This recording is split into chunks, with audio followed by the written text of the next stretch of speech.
오늘은 저희 경험을 살려 조금 딱딱하고 재미없고 약간은 전문성을 띤 우리나라 에너지, 특히 전기 분야의 현황과 미래에 대해 말씀드려 볼까 합니다.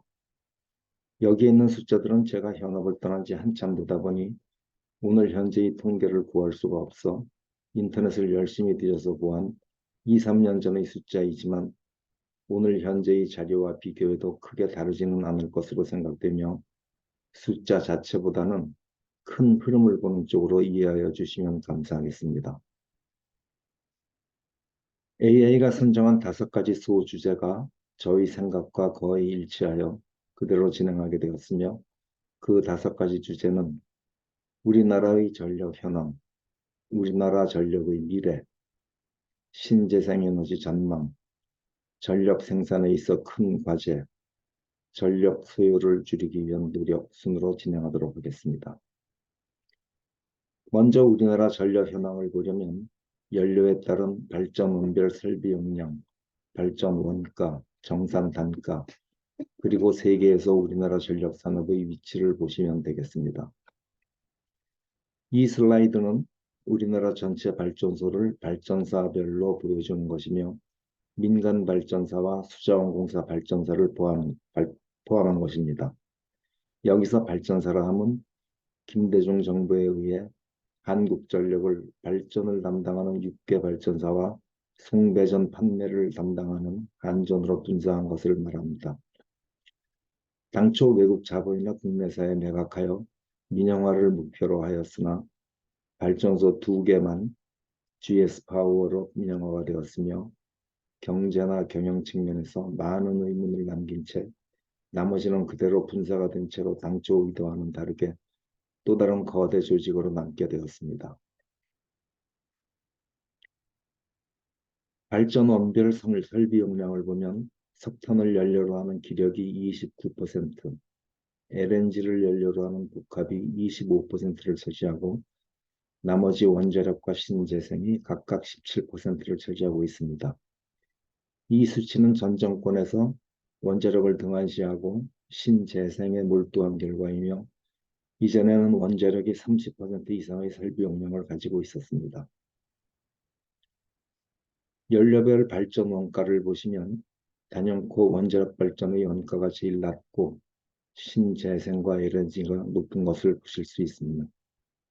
여기서 유류 발전은 원가는 높으나 워낙 생산량이 미미하여 통계에서 무시하여도 좋습니다. 반면에 한전에서 발전사들로부터 전기를 사들이는 데는 신재생과 LNG에 원자력의 4배에서 5배의 대금을 지불하고 있습니다. 이제 세계에서 우리나라의 위치를 보겠습니다. 각국의 전력 총 발전량을 보면 우리나라는 세계 9위이며 이 수치는 약 10년 전의 자료이지만 지금도 그 순위는 크게 변하지 않았을 것으로 생각됩니다. 여기서 주목할 것은 중국과 미국이 우리의 10배라는 것입니다. 다음으로 그 나라의 생활 수준을 나타내는 인당 전기 소비량이 2013년 통계에서 우리나라는 세계 15위에 머물러 있으며 10년이 지난 지금은 더 상위에 있지 않을까 생각됩니다. 여기서 특히할 만한 것은 인구 32만의 아이슬란드가 인당 전력 소비량 1위인 이유는 값싼 수력 발전의 주 전원이라 부담 없이 전기를 사용하고 있으며 높은 생활 수준과 추운 기후로 난방에 많은 전력을 사용하기 때문입니다. 우리나라도 얼마 전부터는 에어컨을 많이 이용하는 여름보다 겨울에 전기 소비량이 많아지는 패턴을 보이고 있습니다. 다음은 우리나라 전력의 10차, 11차 전력 수급 기본 계획을 보겠습니다. 매 2년마다 수립되는 전력 수급 기본 계획은 시작 연도 전에 이미 계획이 확정되어 있어야 하나 통상 시작 연도가 지나서야 계획이 확정되어 2022년에 시작되는 10차 계획도 2023년에야 공고가 되었습니다. 10차 계획은 전 정부가 계속하여 원자력 감축 정책으로 일관하다가 마지막 2021년에야 원자력도 탄소 감축에 도움이 된다고 정책 방향을 변경하는 바람에 그나마 2030년 이후의 원자력 비중이 30%대로 높아지게 되었습니다. 2024년에서 2038년까지의 11차 기본계획은 시작 연도 전에 확정 공고하기 위해 2023년 7월에 착수키로 하였고 전 정부의 과도한 재생에너지 보급 목표를 현실성 있게 보완하고 수요 증가에 맞춰 신규 원전 포함 전력 공급 능력을 확충하는 것을 기본 방향으로 할 것입니다. 다음으로 신재생에너지에 대해 알아보겠습니다.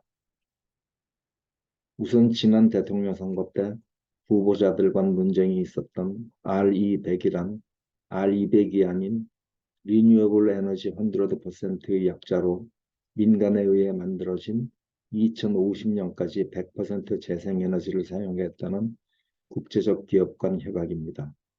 여기에는 350개가 넘는 세계 유수의 기업들이 참여하고 우리나라의 20여 개 이상의 기업들이 참여하고 있으며 기업에서 사용하는 전력의 100%를 재생에너지로 충당하겠다는 것으로 그 달성을 위해 REC, 리뉴어블 에너지 서티피케이트를 판매, 구매하는 방안도 있습니다. 예를 들어 석탄 발전을 많이 하는 발전소, 많이 하여 탄소를 많이 배출하는 발전사는 재생에너지 발전량이 많은 발전사로부터 REC를 구매하여 RE100 목표를 달성하는 등 RE100 이행 방식이 너무 복잡하여 여기서는 개념만 소개하는 것으로 하겠습니다.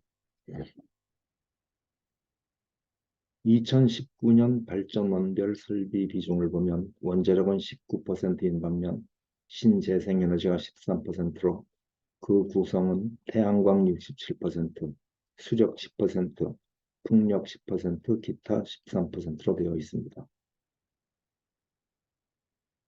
신재생에너지는 태양광, 풍력, 수력이 합쳐서 약 90%이며 그 외에 해양, 지열, 폐기물, 바이오, 수소연료전지, 석탄옥화 등이 있는데 그 수준은 미미합니다. 주요 신재생에너지를 보면 태양광은 성능 향상이 되고는 있으나 부지 확보 등의 어려움이 있고 풍력도 단지 구성을 위한 공간 확보에 어려움이 있어 해양 풍력단지 조성이 대안이나 이 역시 주민들과의 마찰 해소가 큰 관건이며 전력 수요에 따라 그리드, 즉 전원 공급망의 전원 공급을 계속하거나 또는 중지해야 할 경우 쉽지 않은 문제가 있습니다. 전력 생산의 과제로는 연료 확보, 효율 개선, 송배전 손실 줄이기 등이 있겠습니다. 연료 면에서 보면 우리나라는 참 불행한 나라입니다.